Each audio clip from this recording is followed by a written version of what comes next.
ഒരുപാട് വടകളുണ്ട്. ഉള്ളിവട ഉണ്ട്, ഉഴുന്നുവട ഉണ്ട്, പരിപ്പ് വട ഉണ്ട്, പൊക്കുവട ഉണ്ട്, അങ്ങനെ പലവിധ വട ഉണ്ട്. അപ്പൊ നമ്മളെ മലയാളികളുടെ ഒരു മെയിൻ സാധനമാണ് വട.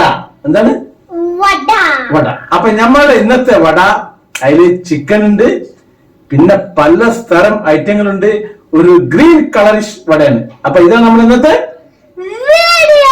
അപ്പൊ സ്കിപ്പ് ചെയ്യാതെ അടുത്ത ദിവസം ഞങ്ങളുടെ യാത്ര തുടങ്ങുന്നതാണ്. നമുക്ക് വീഡിയോയിലേക്ക് കിടക്കാം.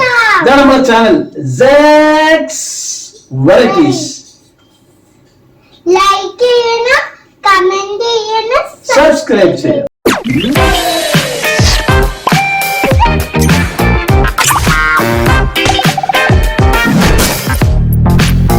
ഇതൊരു ചിക്കൻ്റെ ബ്രസ്റ്റ് പീസിൻ്റെ ഹാഫാണ്. 1 ടേബിൾ സ്പൂൺ വെളുത്തുള്ളി ഇഞ്ചി അരച്ചത്, 1/2 സ്പൂണ് ഗരം മസാല, 1 സ്പൂണ് കുരുമുളക് പൊടി, 1/2 സ്പൂണ് ചെറിയ ജീരകത്തിൻ്റെ പൊടി, 2 പച്ചമുളക്. ഇതിപ്പോൾ നമ്മുടെ മാർക്കറ്റിൽ ഈ സീസണിൽ ഉണ്ടാകുന്ന ഒരു ഉള്ളിത്തണ്ടിൻ്റെ ഇലയാണ്.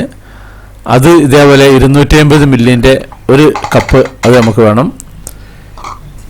ഇനി 1 കൈപ്പിടുത്തം മല്ലിയില, അതേപോലെ ഇനി 1 കപ്പ് നമ്മളെ പത്തിരിയൊക്കെ ഉണ്ടാക്കുന്ന അരിപ്പൊടി. അപ്പം ഇനി ഒരു ഫ്രൈങ് പാൻ എടുത്തിട്ട് അതിനൊക്കെ 1 കപ്പ് വെള്ളം, അതിനാവശ്യത്തിന് ഉപ്പും 1 ടേബിൾ സ്പൂൺ വെളിച്ചെണ്ണയും വേണം. ഇത് നമുക്ക് ഇനി തിളപ്പിക്കണം. അപ്പോൾ അതിൻ്റെ മുമ്പ് നമുക്ക് ഇതൊക്കെ നരച്ച് വെക്കണം. അപ്പോൾ ബ്രസ്റ്റ് പീസ് ഞാൻ എല്ലില്ലാത്തായിരിക്കണേ, ഒരു ഹാഫാണുള്ളത്. ഇത് വെള്ളം കൂട്ടാതെ അരച്ച് എടുത്തിട്ടുള്ളതാണ്.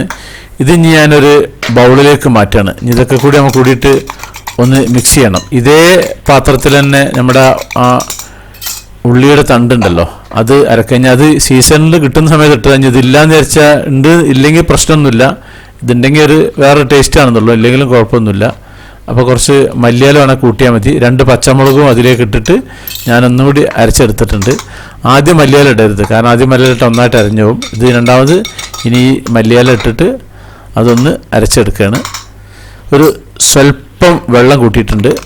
അപ്പോൾ ഇനി ഇത് നേരത്തെ ചിക്കൻ ആ അരച്ചതിൻ്റെ ഉള്ളിലേക്ക് ഞാനത് ഒഴിക്കുകയാണ്.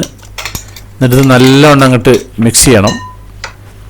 അതിൽ ഈ മസാലപ്പൊടികളും വെളുത്തുള്ളി ഇഞ്ചിയും നേരത്തെ ഞാൻ പറഞ്ഞ ആ ഒരു മസാലപ്പൊടികൾ അതിലേക്ക് ഇടുക, ഉപ്പും ആവശ്യത്തിന് ഇടുക. എന്നിട്ടിത് നല്ലവണ്ണം അവിടെ മിക്സ് ചെയ്യണം. ഇതേപോലെ ഇതിപ്പോൾ മിക്സ് ചെയ്തായിട്ടുണ്ട്. ഇനി ഞാൻ അടുപ്പ് എത്തിച്ചിട്ട് നമ്മുടെ പത്തിരിക്ക് ആ വാട്ടുന്ന ആ ഒരു സംഭവം ചെയ്യുന്നത്. വെള്ളം തിളച്ച് വന്ന സമയത്ത് ആ അരിപ്പൊടി ഇടുക. ഇനിയൊരു ലോ ഫ്ലെയിമിലാക്കി വെക്കുക. അപ്പോൾ വെള്ളം കംപ്ലീറ്റ് അബ്സോർബ് ചെയ്യും ഈ പൊടി. ആ സമയത്ത് നമ്മുടെ ആ ചിക്കൻ്റെ ആ മസാല ഉണ്ടല്ലോ വേവിച്ച് വെച്ചിട്ടുള്ള അരച്ച് വെച്ചിട്ടുള്ളത് അതിലേക്ക് ഒഴിച്ചിട്ട് കംപ്ലീറ്റ് നല്ലവണ്ണം അങ്ങോട്ട് മിക്സ് ചെയ്യുക. വെള്ളമൊന്നും ഇവിടെ കൂട്ടരുത്. ഈ ഒരു അരച്ച സംഭവം ആ ഉള്ളീൻ്റെ തണ്ടും ചിക്കൻ പീസും മസാല ഒക്കെ കൂടിയിട്ട് നല്ലോണം ഒരു മിനിറ്റ്, 1.5 മിനിറ്റ് ഒരു ലോ ഫ്ലെയിമിൽ അതങ്ങോട്ട് കംപ്ലീറ്റ് മിക്സ് ചെയ്തവിടെ വെക്കുക. ഇനി ഇത് ഞാനൊരു ബൗളിലേക്ക് മാറ്റിയെടുത്ത് നമ്മൾ പത്തിരിക കുഴക്കുന്ന അതേ രൂപത്തിൽ ഇനി കുഴച്ചെടുക്കണം. ഇപ്പോൾ അത്യാവശ്യം നല്ലോണം പൊള്ളും. ജസ്റ്റ് ഒന്ന് ചൂടാറിയിട്ട് കൈമേൽ കുറച്ച് എണ്ണയൊക്കെ തേച്ചിട്ട് ആക്കിയാൽ മതി. ഞാൻ സ്വല്പം വെളിച്ചെണ്ണ കയ്യിൽ തേച്ചിട്ടുണ്ട്. ഇനി ആ കൈമേൽ ഒട്ടിപ്പിടിക്കാതിരിക്കാൻ വേണ്ടിയിട്ടാണ്. എന്നിട്ട് നല്ലോണം അങ്ങോട്ട് നമ്മളെ പത്തിരിയൊക്കെ കുഴക്കുന്ന അതേ രൂപത്തിൽ അങ്ങോട്ട് കുഴച്ച് വെക്കുക. വെള്ളമൊന്നും കൂട്ടരുത്. എന്നിട്ടിത് അടച്ചു വെക്കുക. ഏകദേശം ഒരു അരമണിക്കൂർ അടച്ചു വെച്ചാൽ മതി. ഇനി നമ്മൾ അടുപ്പ് ഞാൻ കത്തിച്ചിട്ടുണ്ട്. ഇനി ഇത് പൊരിക്കാൻ പോകണം. പൊരിക്കാൻ അധികം എണ്ണേൻ്റെ ആവശ്യമില്ല, കുറച്ച് എണ്ണ മതി. ഇതിനുള്ള പ്രത്യേകത എന്താ വെച്ചാൽ നമ്മൾ ഉപയോഗിച്ച ആ എണ്ണ അതേപോലെ ബാക്കി ഉണ്ടാവും.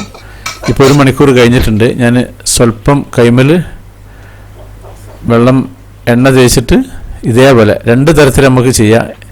ഇത് കുറച്ച് കട്ടി കുറഞ്ഞിട്ട് ആ കുറച്ച് എണ്ണ മതിയെ ഇതിലേക്ക് ഇടുക. ഒന്ന് ചൂടായി വരുന്ന സമയത്ത് പിന്നെ ഒന്ന് മറിച്ചിടണം. ഇതിൻ്റെ പുറത്തേക്ക് ജസ്റ്റ് ഒന്ന് എണ്ണ തെറിപ്പിക്കുക. എന്നിട്ടൊന്ന് ജസ്റ്റ് മറിച്ചിടുക. ലോ ഫ്ലെയിമിൽ വെച്ചാൽ മതി.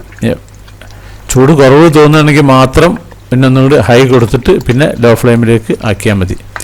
ഇനി ഞാൻ വേറെ രൂപത്തിൽ ചെയ്യുന്നത് നമ്മൾ മിൽമയുടെ അടപ്പാണ്. അതിൻ്റെ മുകളിലൊരു പ്ലാസ്റ്റിക് കവറിൽ സ്വല്പം എണ്ണ തേച്ചിട്ട് നമ്മൾ കട്ട്ലറ്റൊക്കെ ഞാൻ മുമ്പ് ഉണ്ടാക്കിയ ഒരു സിസ്റ്റം ഉണ്ട്. ആ ഒരു സിസ്റ്റത്തിൽ ചെയ്യണം. അപ്പം എന്താ വെച്ചാൽ ഒരു ഷേപ്പ് കിട്ടും. പക്ഷേ കഴിക്കാൻ രസം ഏറ്റവും ഇതിലല്ല മറ്റേൽ ഉണ്ടാക്കി ഏറ്റവും നൈസായി പരത്തിയിലാണ് ഉണ്ടാകുക. ഇതൊരു ഷേപ്പും കാര്യങ്ങളും ഉണ്ടാവും. ഇതിൻ്റെ സെൻറ്ററിൽ വേണമെങ്കിൽ നമുക്ക് ഹോളൊക്കെ ഉണ്ടാക്കാം, പിന്നെ ഉഴുന്നുവട ഉണ്ടാക്കുന്ന പോലെ അങ്ങനെ വേണമെങ്കിൽ ചെയ്യാം. ഇത് അങ്ങനെ ഉണ്ടാക്കിയതാണ്. ഇനി ഇത് കംപ്ലീറ്റ് മറിച്ചിട്ടിട്ട് ഇപ്പോൾ ഏകദേശം ആയി വന്നിട്ടുണ്ട്. ഒരു 5 മിനിറ്റ് കൊണ്ട് സംഭവം എന്തായാലും നടക്കും. ഇത് കുറച്ചും കൂടി ഗ്രീൻ കളർ ഉണ്ടാവും. ഇതിൻ്റെ എണ്ണ ഒരു വെളിച്ചെണ്ണൻ്റെ അടിഭാഗം ആയതുകൊണ്ട് അതിൻ്റെ ഒരു പിന്നെ മട്ട് വന്നതാണ്. മട്ട് വന്നുകൊണ്ട് അങ്ങനെ കളർ ചേഞ്ച് വന്നതാണ്. അല്ലെങ്കിൽ കുറച്ചും കൂടി പച്ച കളർ ഉണ്ടാവും. ഇനി ഞാൻ ആ കട്ട്ലറ്റിൻ്റെ മോഡലുള്ള ഒരു 4 എണ്ണം പൊരിക്കുകയാണ്. ഇതുപോലെ ജസ്റ്റ് അതിൻ്റെ പുറത്തേക്ക് എണ്ണ തിളപ്പിക്കുക.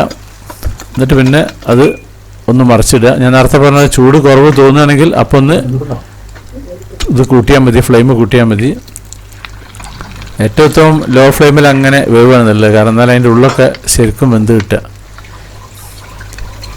ഇപ്പോൾ ഇത് ഏകദേശമൊക്കെ ആയിട്ടുണ്ട്. ഒരു ഒന്ന് മുരിങ്ങനായിട്ടുള്ള ആ ഒരു മോഡൽ വന്നാൽ മതി. സംഭവമായിട്ടാണ് ഇനി പുറത്തേക്ക് എടുക്കുകയാണ്. ഇപ്പോൾ ഇതിൻ്റെ എണ്ണൻ്റെ ഒരു അളവ് ഉണ്ടല്ലോ, നമ്മൾ നേരത്തെ എടുത്ത അതേ അളവ് മാത്രമുണ്ട്, തീരെ കുറഞ്ഞിട്ടില്ല. അപ്പോൾ അതുപോലെ നിങ്ങൾ ഉണ്ടാക്കുക. ഇത് കച്ചപ്പ് ഒന്നും വേണ്ട, വെറുതെ കഴിക്കുക, നല്ല സൂപ്പർ ടേസ്റ്റാണ്. നമ്മളെ ചാനലിൽ ഒരുപാട് വടകളുണ്ട്. ഇനി അടുത്ത ദിവസം നമ്മുടെ യാത്രകൾ തുടങ്ങുന്നതാണ്. അപ്പോൾ നമ്മുടെ സാക്സ് വെറൈറ്റീസ് ചാനൽ നിങ്ങൾ ആദ്യമായിട്ട് കാണുന്നവരാണെങ്കിൽ അത് സബ്സ്ക്രൈബ് ചെയ്യാൻ മറക്കരുത്. പിന്നെ അതുപോലെ ലൈക്ക് ചെയ്യാൻ മറക്കരുത്, കമൻറ്റ് ചെയ്യാൻ മറക്കരുത്, ഷെയർ ചെയ്യാൻ മറക്കരുത്. എന്നാൽ താങ്ക് യു.